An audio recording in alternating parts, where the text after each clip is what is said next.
This is the Realty Classroom Podcast, episode number 160. How fear and anxiety pull top performers off course.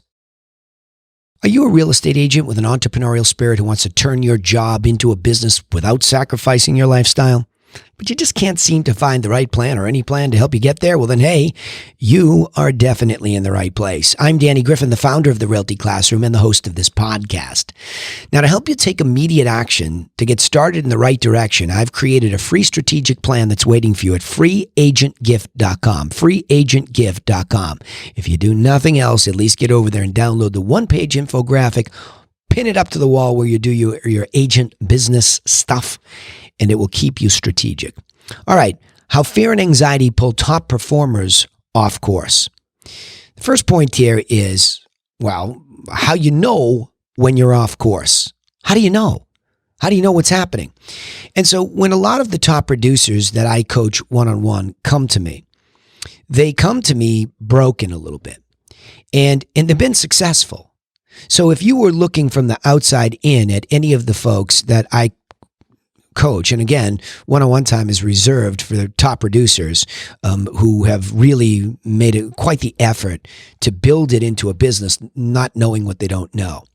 But there's something intuitive in these folks when they come to me knowing that there's got to be a better way.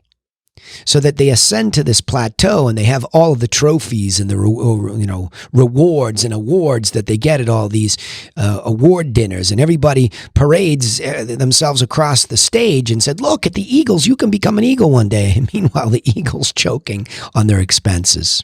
They're drowning in the loss of their quality of life. All these negative things are happening because they muscled their way there. So you know you're off course when intuitively you begin to say, "There's got to be a better way." Because there is a better way. Systems at the core of everything, and that's the next point here. Without a system, you're vulnerable to the weakness of willpower or muscle. Let me talk about this. I'm a big fan on the head stuff side, too, of a very similar thing. I'm going to do a head stuff podcast as well today. Head stuff meaning mindset at the bonus section. That's that podcast, but it melds a little bit this week. I'm a big fan of Maxwell Maltz's work, Psychocybernetics. And in there, he talks a lot about willpower, that we try to do things on willpower. And you can will your way, or muscle, I like to say, muscle your way to top production. I've done it. I know. But every time the phone rang, it was like, this was back in the day when the phone actually made a loud, noise, and it was annoying. Even though it meant money and it meant success, there were a lot of things there that I just knew myself. And I'd come out of several sophisticated businesses, investment banking, venture capital, where I was responsible for working with analysts and just analyzing companies. And we could see that the best companies, they weren't being run on willpower and muscle. Sure, maybe the person at the helm had a great work ethic and they pushed it. But really, were they working on the right things? Well, they work on the right things. And that's why a lot of people struggle to become a better business person. Let's go back to psychocybernetics. Mind steering systems is essentially what that is loosely translated. You can really work diligently on lead generation and skimming the cream off the top and getting, the buyers. And you're not really thinking at all, is this a very leveraged way to do business? In fact, most of the top producers in this day and age that come to me for help are very heavy on the buy side, because you can buy all sorts of buyer leads, which are mostly whimsical inquiries, and I'm not even so sure some of them aren't fake information that's being regurgitated to you. I'm not knocking anybody, but the math doesn't work. So the point being is that they're buying buyer leads in bundles. They're trying to keep up with them themselves. And if your business is heavily weighted towards the buy side, well, you're on the road all the time showing property. So how could you leverage time that way alone? I mean, at least a balancing of the business is where I start with them. Try to introduce them to really becoming comfortable by becoming a good listing agent as well, and the rest will really leverage. So they all get busy, and then they get a bunch of buyer agents, and they think that's going to work, and they just dump everything, and they're exhausted. It's a mess. And that's why top producers who succumb to trying to do this all in willpower and muscle and just try to keep selling, never really take the time to think about their strategy. There are many top producers also who are also very good listing agents, but they also haven't delegated properly through systems. They haven't created systems to onboard a listing. They haven't gotten some administrative help to take away some of the easier tasks to do that don't require their highest level of thinking. So even top listing producers, they do this on willpower and muscle. So there's a lot going on here, right? And you wonder why top producers are anxious?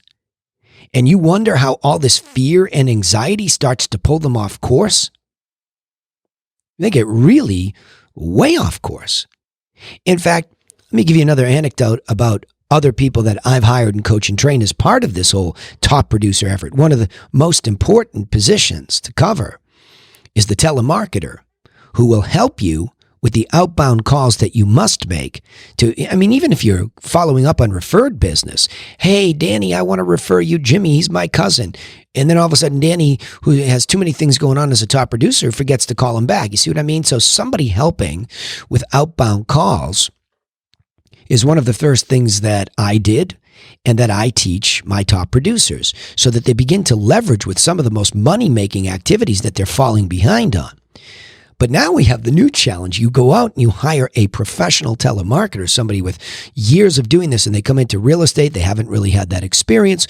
They don't know exactly our value proposition and how we say what we say and why that empowers the consumer. So, oh my gosh, there's so much going on. And so these top producing telemarketers, all of a sudden you can hear the same thing in them.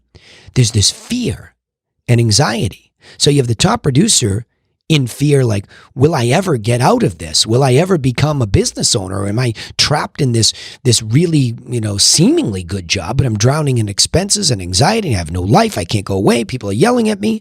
And that translates to the top producer telemarketer who feels the same. So, all right, here's the solution. The question is, how do you make permanent improvements? How do you do that? So I'm going to go back to this concept of the system first.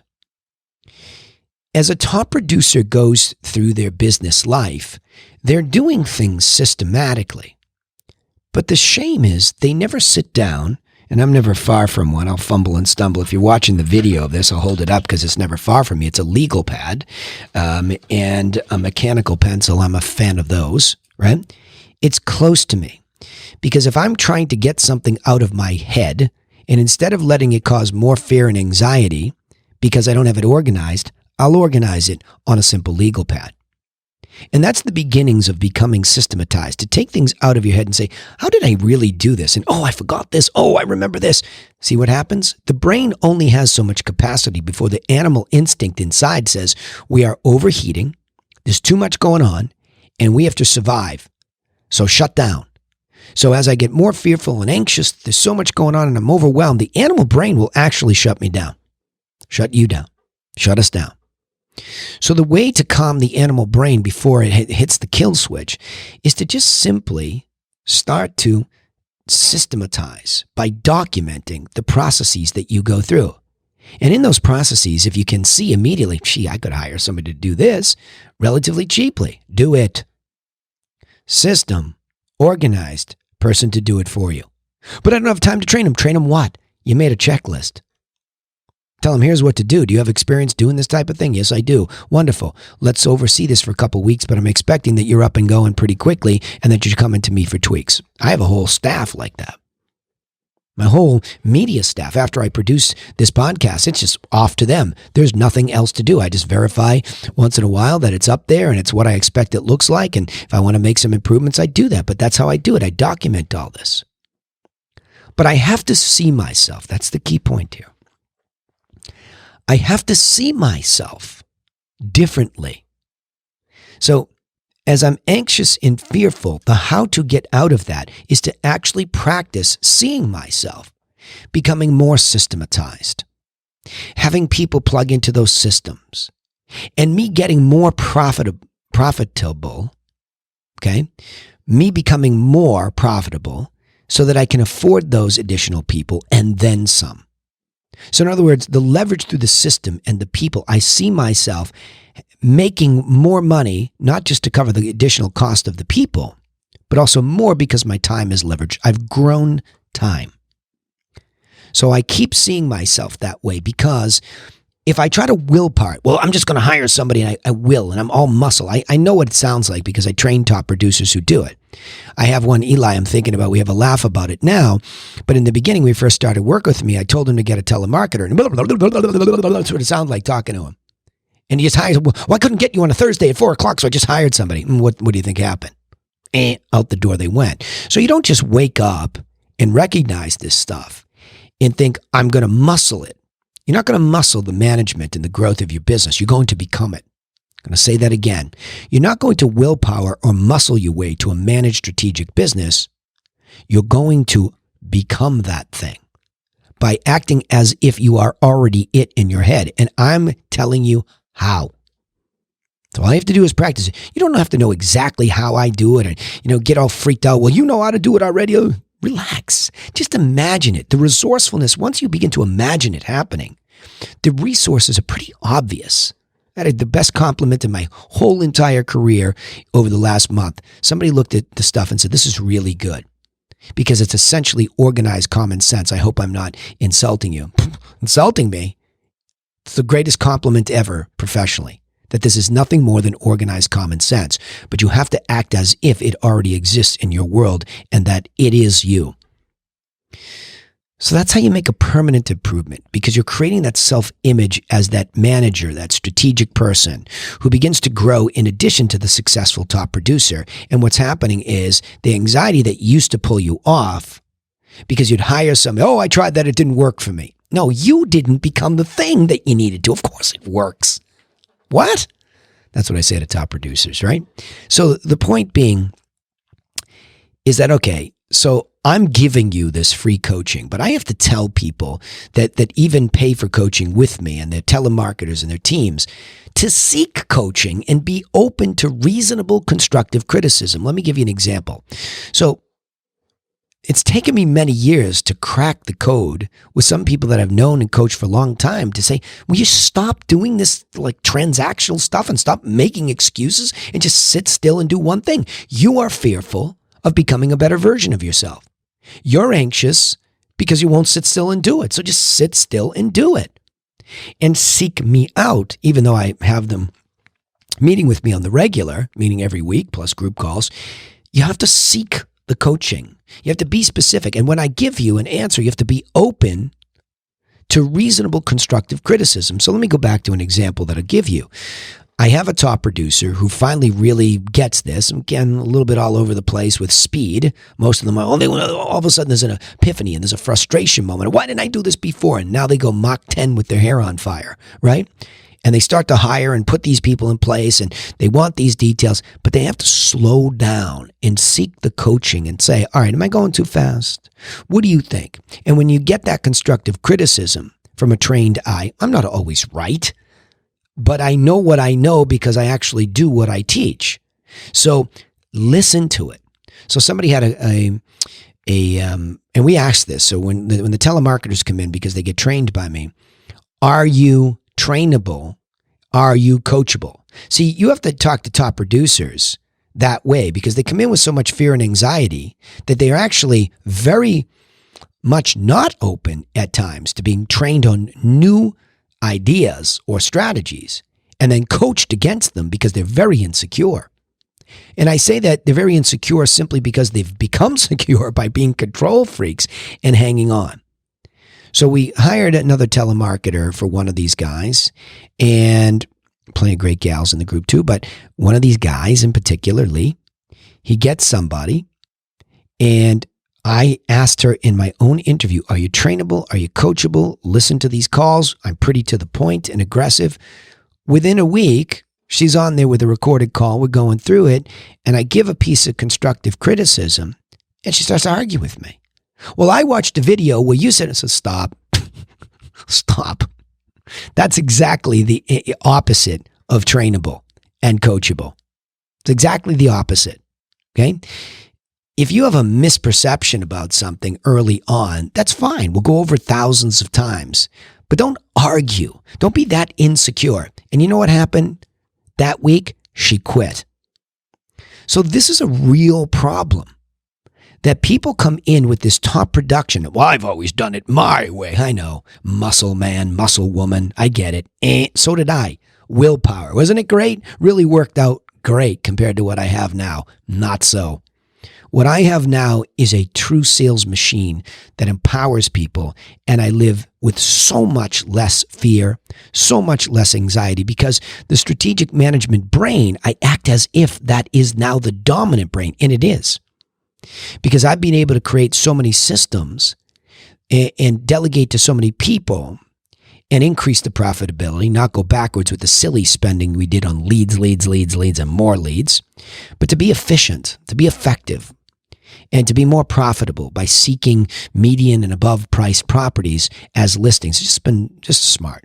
Still a long way to go to make it what I want it to be on the regular manufacturing type of plants, but really we've come a long way because I was open to critique myself on a regular basis. I was open to training myself on new ideas. And again, I got these ideas from other people, other businesses, etc., watching. In fact, I've partnered up with some venture capitalists right now to see if we can't take the concept across the country and then some. And I need them for their constructive viewpoint. That's what I need, right? So let me go back and talk about this. How fear and anxiety pull top performers off course. It's a big problem, right? And you should know it if you're new because it'll happen to you too. So the first thing is well, how the heck do I know I'm off course? You'll feel something's off. You'll feel it. You'll feel anxious. You'll feel like a lot of your decisions are being made in fear. That's the first thing. Listen to that inner voice. Second, without a system, you're vulnerable to the weakness of willpower or muscle. If you think you're going to will your way there because you have work ethic, and I have a tremendous work ethic, always have had one. It's inbred. It's on board. But it's overrated if it is not harnessed and put into the correct system. So I'm not interested in willpower or muscle because there's bravado in that and it doesn't work, as well as a systematized approach that then you can apply it to. The third point is you have to also know how to make permanent improvements. So as you begin to get more systematic and more managed and more intentional, all those powerful words, it's you. You have to see yourself becoming this different managed person, living without fear, without anxiety, having the right kind of control over your business through systems and feedback from those systems. That's a much greater control than you can ever get on willpower. And the last point is seek the coaching that you'll need to change your perspective and be open to reasonable constructive criticism. I say the word reasonable because if somebody's just blah-blahing at you and browbeating you, that's not right. If it feels reasonable, are they making sense, even though it hurts when you wanted to be so perfectly right and you weren't? Does it still feel reasonable and correct and logical that maybe the advice you're getting could in fact be real? And is there any evidence with other people around you that that might work? So let me summarize it this way. In the real estate business, we seek professional telemarketers. Professional telemarketers and salespeople fall victim to performance anxiety on a very regular basis. So you're in very good company. These people are awesome. They're hardworking, but they fall victim to this stuff on the regular. So the key is to build a repeatable system that you can rely on as your base in any circumstance. And I mean that, any marketplace, and rely on it to serve the consumer, not you. See, when you're white-knuckled like that, you're just so much trying to serve you on willpower, you forget about the consumer. So if you want to build everlasting change, then you must see yourself in your mind, relying on your system, seeking constructive feedback, improving through that feedback, and succeeding greater than ever before. All right, let's wrap it up here. Remember, you can take immediate action and get started in the right direction with a copy of our free agent plan that's waiting for you at freeagentgift.com. Also, don't forget you can subscribe to the podcast on iTunes, Spotify, or wherever you listen. We'd also love to hear from you, so please comment on our posts so we know what your biggest challenges are. But I always sign off the same way. You know that if you're a regular listener, and I appreciate that you're listening, but remember this. Nobody is coming for you. Nobody. So go get to work on your own business, and we will see you in the next episode to try and help you do just that. Thanks again.